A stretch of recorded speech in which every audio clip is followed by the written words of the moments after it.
L'ail, ce petit ingrédient miracle que l'on trouve dans presque toutes les cuisines, est souvent acclamé pour ses bienfaits sur la santé. En effet, il renforce le système immunitaire, aide à combattre les infections et peut même prévenir certaines maladies cardiovasculaires. Pourtant, comme tout super-héros, il a aussi un côté sombre. L'utilisation excessive ou inadéquate de l'ail peut rapidement tourner au cauchemar pour votre santé. C'est pourquoi il est crucial de bien comprendre comment et quand l'utiliser. Prenons par exemple une personne qui consomme régulièrement de l'ail cru pour renforcer ses défenses immunitaires. Elle pourrait se sentir invincible face au rhume et autres infections hivernales. Cependant, si elle dépasse une certaine dose, elle risque de provoquer des irritations de l'estomac, voire des ulcères. Ce n'est pas parce qu'un aliment est naturel qu'il est inoffensif en toutes circonstances. Comme pour tout, l'équilibre est la clé. Il est aussi important de savoir qu'une mauvaise utilisation de l'ail peut créer des problèmes à long terme. Par exemple, consommer de l'ail sous forme de complément alimentaire sans surveillance médicale peut avoir des effets néfastes, notamment sur la coagulation sanguine. Beaucoup ne s'en rendent pas compte, mais il existe des contre-indications liées à la prise d'ail, surtout chez les personnes sous traitement médicamenteux. Alors, même si l'ail est un allié puissant, il doit être utilisé avec discernement. Et parlons aussi de la manière dont l'ail est utilisé dans nos plats. Cuire l'ail à des températures trop élevées peut réduire ses propriétés bénéfiques. Ce n'est pas pour rien que l'ail est souvent ajouté à la fin des recettes. Cela permet de préserver ses composés actifs. Ainsi, une consommation judicieuse de cet aliment peut maximiser ses avantages tout en minimisant ses risques. Mais cela soulève une question importante. Que se passe-t-il si l'on en abuse? C'est ce que nous allons voir avec les effets potentiels sur le foie. L'ail, bien que généralement bénéfique, peut devenir toxique si consommé en excès, particulièrement pour le foie. Le foie est l'organe responsable de filtrer les toxines du corps. Et l'ail contient des composés puissants qui, lorsqu'ils sont ingérés en trop grande quantité, peuvent causer des dommages à ce filtre naturel. Les personnes souffrant de maladies hépatiques doivent être particulièrement vigilantes, car leur foie est déjà affaibli et plus vulnérable à ces effets toxiques. Par exemple, une personne avec une condition telle que la cirrhose pourrait penser qu'un régime riche en ail renforcerait son système immunitaire. Mais en réalité, une consommation excessive d'ail cru pourrait alourdir la charge de travail de son foie, aggravant les symptômes de sa maladie. Cela montre bien que même les meilleurs aliments doivent être consommés avec modération, et l'ail n'échappe pas à cette règle. Les composés sulfurés présents dans l'ail, tels que la lysine, sont responsables de nombreux bienfaits pour la santé, mais ils peuvent également provoquer des inflammations hépatiques lorsqu'ils sont absorbés en trop grande quantité. Il est donc essentiel de consulter un professionnel de la santé avant d'augmenter considérablement sa consommation d'ail, surtout si vous avez des antécédents de problèmes de foie. Écouter les signaux de votre corps et ajuster votre alimentation peut prévenir des conséquences plus graves. Ainsi, si l'ail est souvent considéré comme un allié de la santé, son abus peut entraîner des complications sérieuses, notamment au niveau du foie. L'idée n'est pas de se priver complètement, mais de savoir quand dire stop pour éviter des dommages irréversibles. Cela devient encore plus crucial lorsque l'on réalise que l'ail peut également interagir avec certains médicaments, ce qui ouvre la porte à de nouvelles complications. L'ail, bien qu'il soit largement reconnu pour ses bienfaits sur la santé, peut se révéler un ennemi redoutable lorsqu'il est consommé en parallèle de certains médicaments.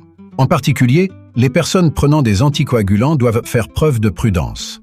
L'ail a la capacité de fluidifier le sang, ce qui, combiné à des traitements anticoagulants, peut entraîner un risque accru de saignement grave. C'est un aspect souvent négligé par ceux qui pensent que l'ail ne peut apporter que des bénéfices. Prenons l'exemple d'une personne sous traitement à la warfarine, un anticoagulant couramment prescrit. Si cette personne consomme régulièrement de l'ail en grande quantité, même sous forme de supplément, elle pourrait voir augmenter ses chances de saignements incontrôlables. L'ail peut potentiellement exacerber les effets des médicaments, rendant leur dosage difficile à contrôler. Ce genre d'interaction médicamenteuse est souvent ignorée, mais elle peut avoir des conséquences graves si elle n'est pas anticipée. Ces interactions ne se limitent pas seulement aux anticoagulants. D'autres médicaments, tels que les anti-inflammatoires ou certains traitements contre le cancer, peuvent aussi être influencés par la consommation excessive d'ail. Ce qui peut sembler être un simple ajout à votre alimentation peut donc devenir un facteur de risque majeur si vous ne consultez pas un professionnel de santé avant de modifier vos habitudes alimentaires. Savoir ce que l'on consomme et comment cela interagit avec ces traitements est crucial. Ainsi, Même si l'ail reste un aliment aux multiples vertus, il ne doit pas être consommé à la légère, surtout en cas de prise de médicaments.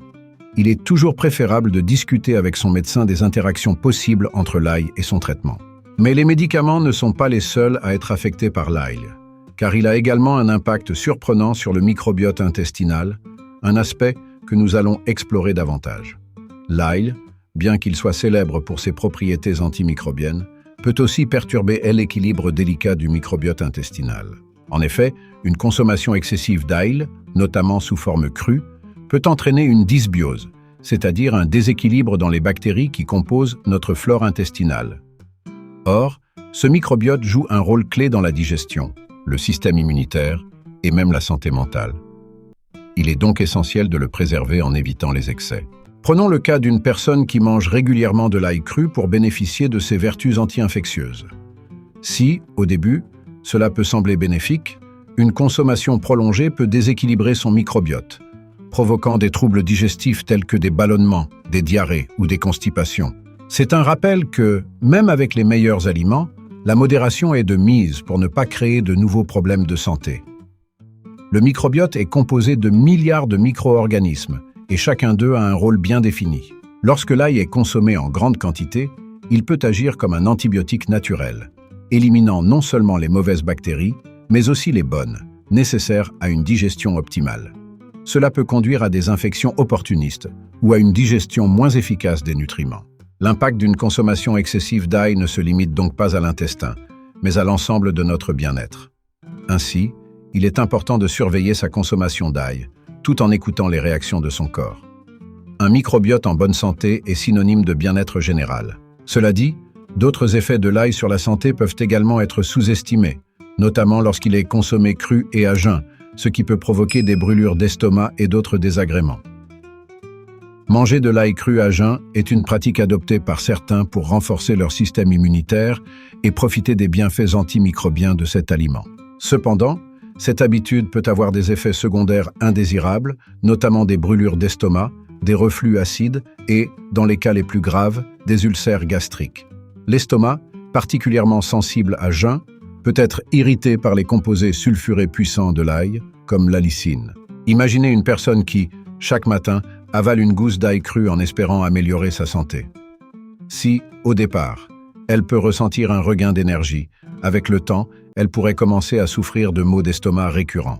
Ces douleurs sont un signal d'alarme que l'acidité de l'ail cru provoque une irritation des parois gastriques, pouvant mener à des lésions plus graves si l'on ne modère pas cette consommation. Ce genre de déséquilibre est malheureusement courant chez ceux qui croient aux vertus absolues des remèdes naturels. Le problème principal réside dans la nature abrasive de l'ail cru, qui, à jeun, n'a aucune autre substance pour neutraliser ses effets. En l'absence de nourriture pour le tamponner, l'ail entre directement en contact avec la muqueuse de l'estomac, augmentant le risque d'inflammation. Les personnes sujettes aux brûlures d'estomac ou au reflux gastro-œsophagien devraient donc faire particulièrement attention à cette pratique. L'intention de renforcer sa santé peut, au final, avoir l'effet inverse. Pour éviter ces désagréments, il est souvent conseillé de consommer l'ail avec d'autres aliments ou de le cuire légèrement afin d'adoucir ses composés irritants. Cela permet de profiter de ses bienfaits tout en limitant les risques pour la santé digestive. Pourtant, même cuit, l'ail présente d'autres défis lorsqu'il est consommé sous forme de suppléments, comme nous allons le voir ensuite. Les suppléments d'ail sont devenus de plus en plus populaires pour ceux qui souhaitent de bénéficier des vertus de cet aliment sans avoir à le consommer quotidiennement. Ils sont souvent pris pour améliorer la santé cardiovasculaire ou renforcer le système immunitaire. Toutefois, leur utilisation prolongée peut entraîner des effets indésirables, notamment en ce qui concerne la coagulation sanguine. L'ail, lorsqu'il est pris en grande quantité, même sous forme de supplément, peut altérer la capacité du sang à coaguler normalement. Imaginons une personne qui prend des suppléments d'ail chaque jour pour maintenir une bonne santé cardiaque. Elle pourrait ignorer que, sur le long terme, ces suppléments augmentent son risque de saignement, notamment lors de petites coupures ou d'interventions chirurgicales. Cela est dû aux propriétés anticoagulantes naturelles de l'ail, qui peuvent devenir problématiques lorsqu'elles sont exacerbées par une consommation excessive de ces compléments. Il est donc essentiel de doser ces suppléments avec prudence, surtout sans suivi médical. Le risque est encore plus important pour ceux qui prennent déjà des médicaments affectant la coagulation, comme les anticoagulants. Dans ces cas-là, l'ajout de suppléments d'ail peut potentiellement causer des hémorragies internes ou prolonger le temps de guérison de plaies mineures. Ce genre d'interaction est souvent sous-estimé, mais il montre bien que même les remèdes naturels peuvent avoir des effets sérieux sur la santé lorsqu'ils ne sont pas utilisés correctement.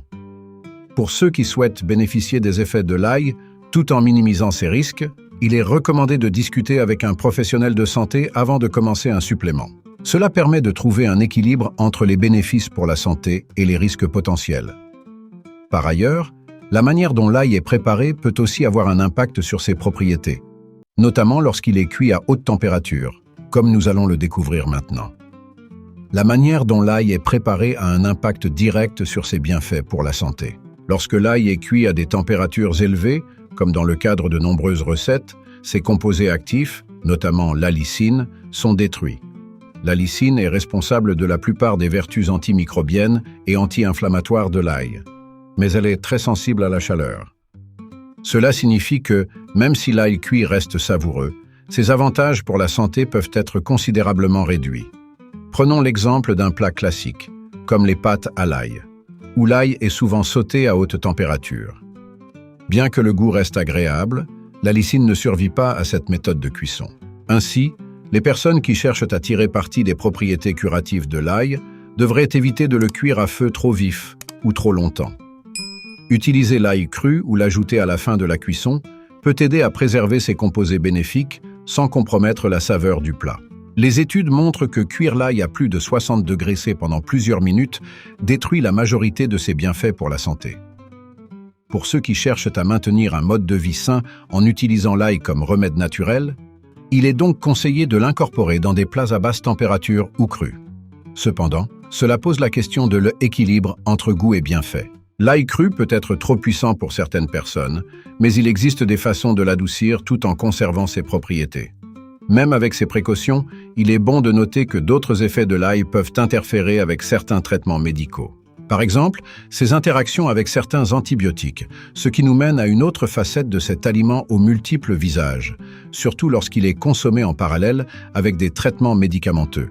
L'ail, souvent loué pour ses vertus antimicrobiennes naturelles, peut ironiquement interférer avec certains traitements antibiotiques. Par exemple, il a été démontré que l'ail réduit l'efficacité de certains antibiotiques tels que la tétracycline. Cette interaction peut compromettre la capacité du corps à lutter contre les infections, surtout si la personne consomme de l'ail de manière régulière ou sous forme de supplément pendant son traitement. Il est donc essentiel de faire attention à l'ail lorsqu'on prend des médicaments. Prenons le cas d'une personne traitée avec des antibiotiques pour une infection bactérienne. Si elle continue à consommer de grandes quantités d'ail, en espérant accélérer sa guérison, elle pourrait en réalité retarder le processus. L'interaction entre les composés de l'ail et les antibiotiques peut nuire à l'absorption du médicament, ce qui diminue son efficacité. Cela peut prolonger la maladie et conduire à une aggravation de la situation. C'est un aspect souvent négligé par ceux qui ne voient que les bienfaits de l'ail. Il est donc recommandé de consulter un professionnel de santé avant de consommer de l'ail en parallèle de certains traitements, surtout les antibiotiques. Dans certains cas, il peut être nécessaire de suspendre la consommation d'ail le temps du traitement pour éviter toute interaction. Cela montre bien que, même avec les meilleurs aliments, la prudence est de mise lorsque des médicaments sont en jeu.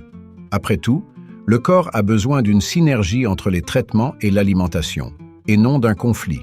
Alors que l'ail est un puissant allié naturel pour lutter contre certaines infections, il peut parfois entrer en concurrence avec les traitements médicaux traditionnels. Cette dualité se retrouve aussi dans d'autres aspects de la santé, comme lors de la grossesse, où l'ail peut présenter des risques inattendus que nous allons aborder dans la suite.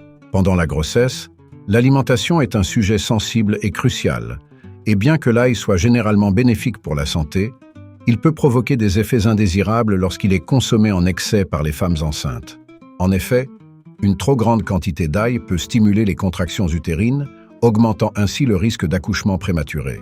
C'est un point à ne pas négliger, surtout pour les femmes au 3e trimestre de grossesse, où l'équilibre est primordial pour la sécurité du bébé. Prenons l'exemple d'une femme enceinte qui décide d'augmenter sa consommation d'ail pour prévenir les infections. Si elle en consomme de grandes quantités, elle pourrait ressentir des contractions plus tôt que prévu. Bien que cela puisse sembler anodin au début, Ces contractions prématurées peuvent être dangereuses si elles surviennent avant que le bébé soit prêt à naître. Cet effet de l'ail, bien qu'il soit peu connu, peut avoir des conséquences sérieuses si l'on ne prend pas les précautions nécessaires. De plus, l'ail peut également interférer avec l'absorption de l'iode, un élément essentiel pour le bon développement du fœtus, en particulier pour la thyroïde. Une consommation excessive d'ail pourrait donc perturber cet équilibre délicat, créant un risque de carence en iode chez la mère et l'enfant. Il est donc recommandé aux femmes enceintes de modérer leur consommation d'ail, surtout pendant les derniers mois de grossesse, et d'en discuter avec leur médecin pour éviter tout effet secondaire indésirable. Ainsi, bien que l'ail puisse offrir de nombreux avantages, il est essentiel de l'utiliser avec discernement pendant la grossesse. Et si l'ail peut poser des risques internes, il en va de même lorsqu'il est utilisé en application externe, notamment sur la peau, où il peut entraîner des brûlures chimiques, un sujet que nous allons explorer maintenant. L'ail, lorsqu'il est appliqué directement sur la peau, est souvent utilisé dans des remèdes maison pour traiter des affections comme les verrues ou l'acné. Cependant, en raison de ses composés puissants, l'ail non dilué peut provoquer des brûlures chimiques et des irritations sévères. De nombreuses personnes, en quête de solutions naturelles, se tournent vers l'ail sans réaliser les risques que cela implique lorsqu'il est utilisé de manière incorrecte. Par exemple, une personne cherchant à éliminer une verrue avec de l'ail pourrait appliquer une tranche fraîche sur la zone touchée et la laisser poser pendant plusieurs heures. Si l'intention est louable, le résultat peut être désastreux.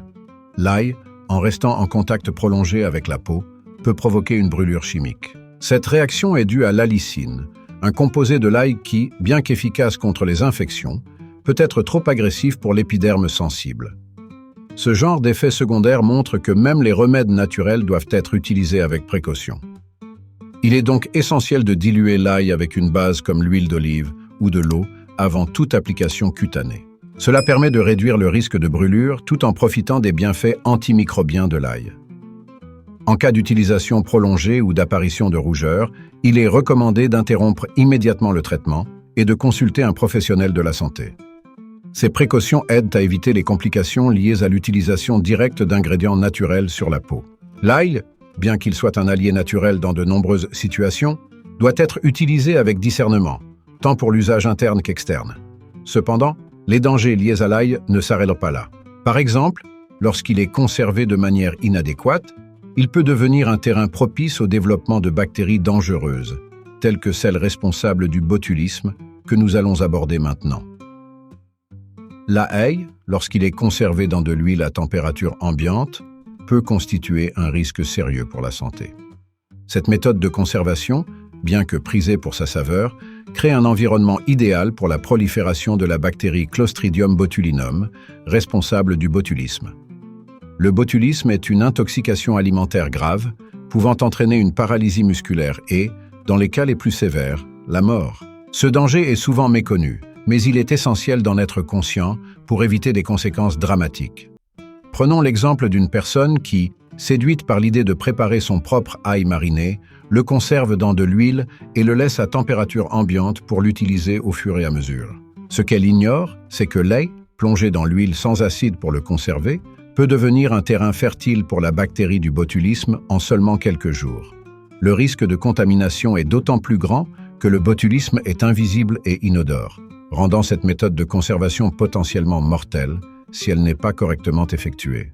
Pour éviter ce risque, il est recommandé de conserver l'ail dans de l'huile au réfrigérateur et de l'utiliser dans un délai de quelques jours, ou mieux encore, de le congeler. L'ajout de vinaigre ou de citron peut également aider à créer un environnement acide qui inhibe la croissance des bactéries. Ces précautions simples peuvent faire toute la différence en matière de sécurité alimentaire, sans pour autant renoncer aux saveurs riches que l'ail mariné peut apporter à vos plats. Ce risque caché souligne l'importance de bien se renseigner avant d'utiliser des méthodes de conservation maison.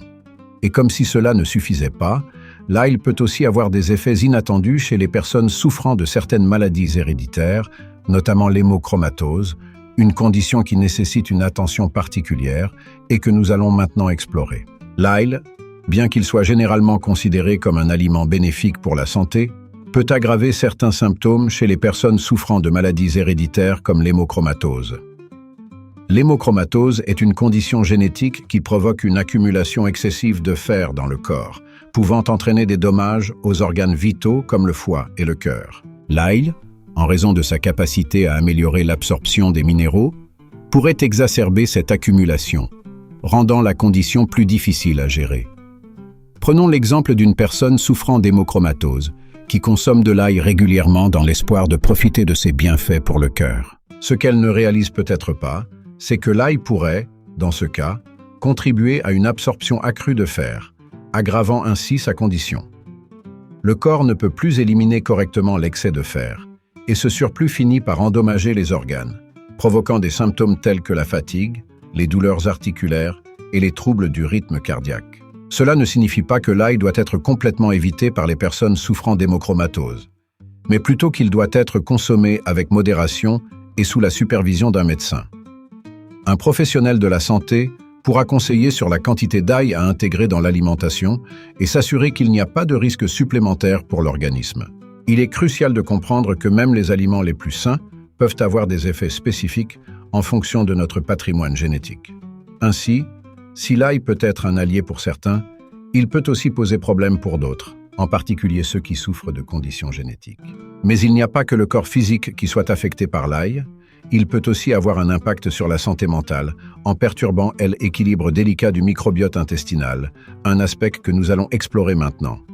L'impact de l'alimentation sur la santé mentale est de plus en plus reconnu, et l'ail ne fait pas exception à cette règle.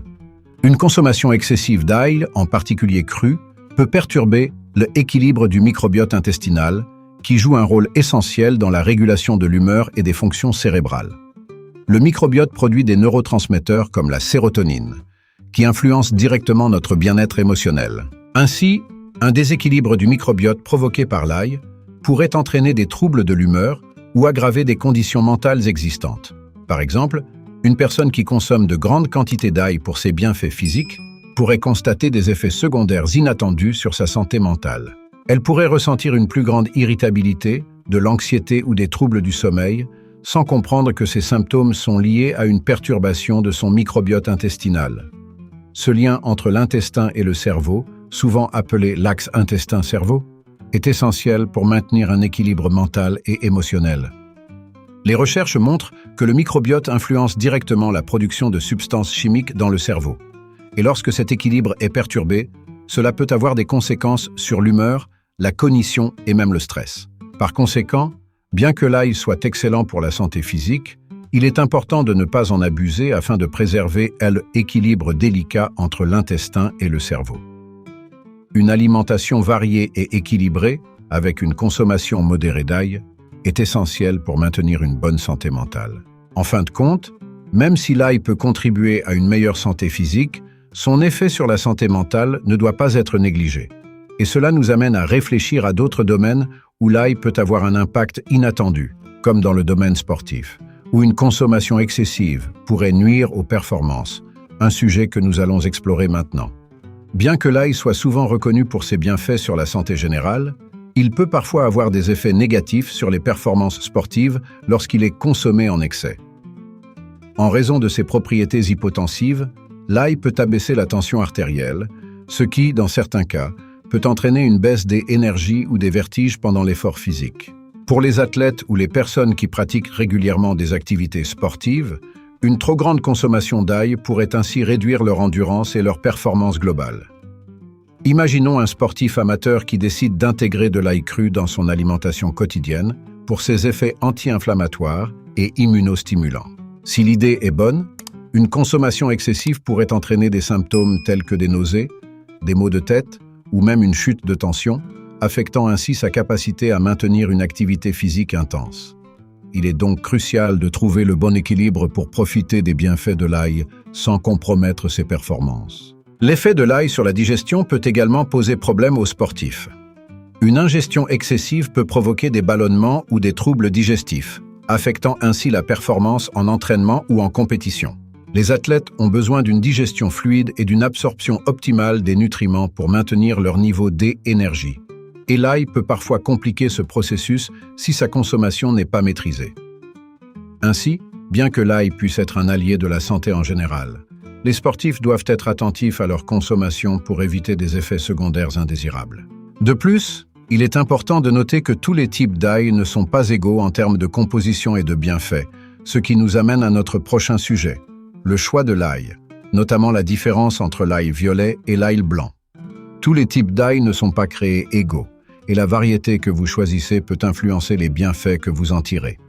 L'ail violet, par exemple, est souvent considéré comme plus riche en allicine, ce composé responsable de la plupart des bienfaits pour la santé que l'on associe à l'ail. Cette différence entre l'ail violet et l'ail blanc peut sembler mineure, mais elle peut avoir un impact significatif sur la manière dont cet aliment influe sur votre corps, en particulier en termes de puissance antimicrobienne et anti-inflammatoire.